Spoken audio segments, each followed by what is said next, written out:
بسم اللہ الرحمن الرحیم۔ ایک شخص نے مولا علی سے کہا، یا علی مجھے بتائیں موت کیا ہے؟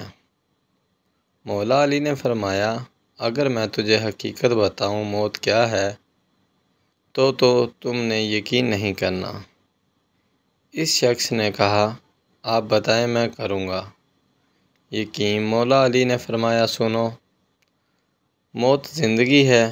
یہ بات سن کر وہ شخص خاموش ہو گیا۔ اس نے کہا، یہ کیسے ہو سکتا ہے؟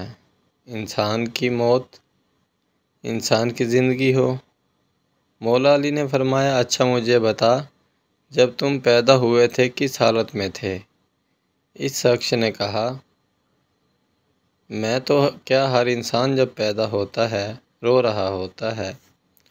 مولا علی نے فرمایا، وہ رو رہا اس لیے ہوتا ہے کہ جب وہ اپنی ماں کے پیٹ میں ہوتا ہے اس کو لگتا ہے وہی اس کی زندگی ہے، اور جب وہ دنیا میں آتا ہے تو اسے لگتا ہے جیسے اس کی موت ہونے لگی ہے، اس لیے وہ رو رہا ہوتا ہے۔ اور جب اس دنیا سے جاتا ہے تو لوگ روتے ہیں کہ اس کی موت ہو گئی، مگر حقیقت میں تو اپنی اصل زندگی کی طرف جا رہا ہوتا ہے۔ جزاک اللہ خیر۔ ویڈیو اچھی لگی ہو تو چینل کو لائک اور سبسکرائب کریں۔